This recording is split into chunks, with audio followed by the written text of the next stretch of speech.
So, welcome to this video that will show you how to use the Colido DIY printer.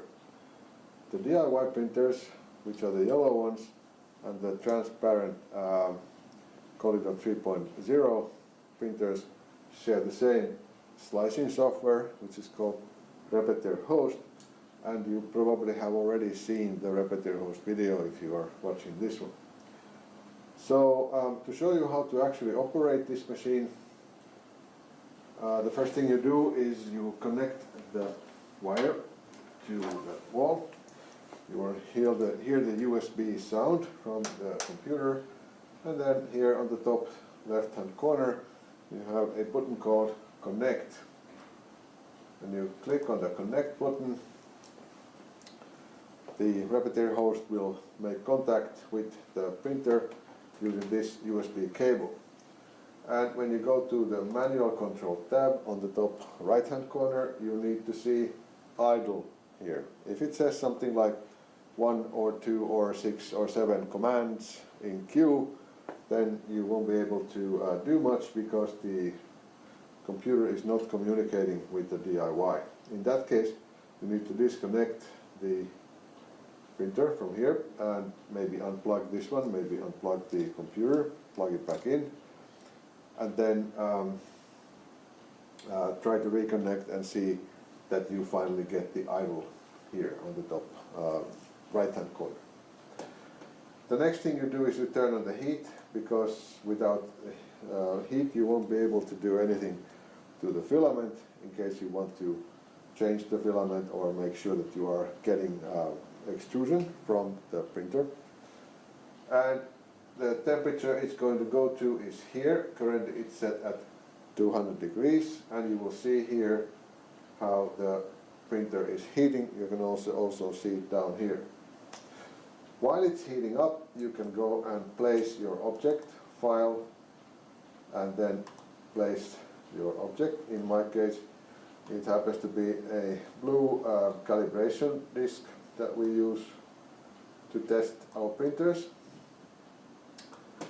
While it's there, you can copy the objects by clicking here. You can arrange the objects by clicking here.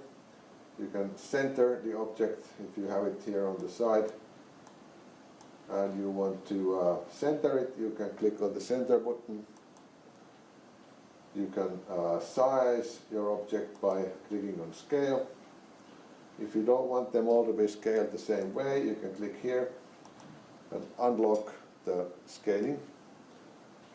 But usually you want to scale the whole object instead of just one axis. You can reset it from here. And you have a rotation here.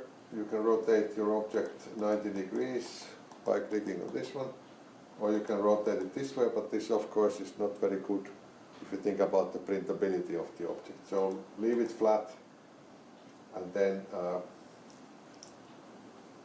rotate it along the table if you must. These two are mostly useless parts. I never use those. So currently we have 180 degrees, which is almost all that we want. I can now go to the topmost controller here on the side, which controls the filament. Let's say that I want to take out the filament. I will click on the -50, and you will see how the wire is retracted, and I can get it out like this. Now to feed it back in, I need to get a nice start for the filament. You should never do this, by the way. You should use pliers. Here on the top of the yellow part we have a hole. You make your wire so that you make sure that it's like pointing straight down.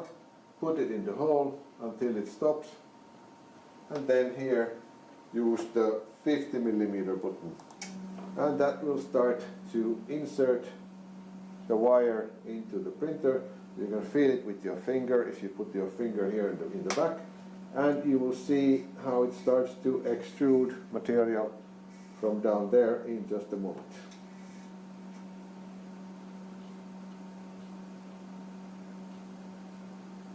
Okay, we have extrusion, so now we know that our printer works. Since we already have placed our object, we can go to the slicer tab, pick a set of slicing settings, print settings from here. You can easily see that if it says 0.2, 20%, rectilinear 50, prim 8, it means that we will have a 0.2 millimeter layer height, 5 layers per millimeter, 20% infill using a rectilinear infill, and 50 millimeters per second, that's for the printing speed, and then brim 8 for another 8 millimeter brim on the outside of the print. Well, all we need is actually 0.3, 30%, rectilinear 50, which should be fine, so I will click on that. And as for the heat, which you select in the filament settings, you can have PLA 220 table 0, because this table cannot be heated. So all you need is to set the PLA 220, that's for the material and the heat. And then you click on slice, and any changes you make to your print, you always, finally at the end, you have to click on slice, because otherwise your changes will not be reflected in the file that this thing writes. The file that it writes is the one that it will be sending out to the printer one line at a time. Now, I happen to know that this printer is already calibrated, but if it wasn't, there are only two things that can be wrong. This bar may be tilted. Some people tilt the bar for some reason, I don't know why. In that case, you disconnect the power so that the motors are free. Take any credit card or ID card, place it here in the corner of this stand, and then turn this screw until you have your bar meeting the card, just so that it just touches the bar. And the same thing on the other side, like so, and that gives you a level bar. This screw here, that happens to have an Allen key in it, is the one that governs the Z calibration. So if you are too high, so that your print is not sticking to the table and it looks like a mess in general, you need to get the print head to go down. That works by opening the screw. When you open the screw, the print head goes down, and when you tighten the screw, the print head goes up. So when I click on the Z home button here, you can see X home, Y home, and Z home. This is X home, this is Y home, and this is Z home. The bar goes down until a switch closes, and that is where the Z home happens. If your printer is not extruding, it means that the print head is too low, and in that case you need to tighten the screw, maybe half a turn, maybe even one turn, until you see that extrusion happens against the table. So, as I happen to know that this is already calibrated, I can now go and check my print preview, where it says 10 minutes and 20 layers and 65 centimeters of filament, and I can use the layer range down here to see how the print is going to actually be built. Like so. But as it happens to be all set up, I can go to my manual control tab to see how it's going to happen. And over here you have two buttons, one is called Start Print and the other one is called Kill Print. So I will click on Start Print, and since the print head is already hot, I turned it on when I came here the first time, and I suggest that you do the same. All we have to do is to wait until the print head reaches 210, because my print settings were 210 and my heat settings were at 200, so we need to wait until it hits 210. Down here you can see 27, 208 and 210. It will start to print. And as you can see, if you zoom down into the machine, you can see that we are getting a nice extruded line.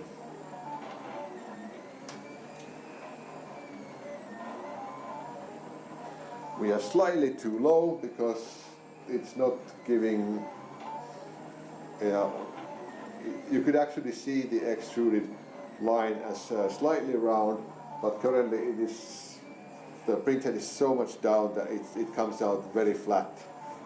And it's fine because this is the first round anyway, and the next layers will be printed on top of this layer, so it doesn't really matter.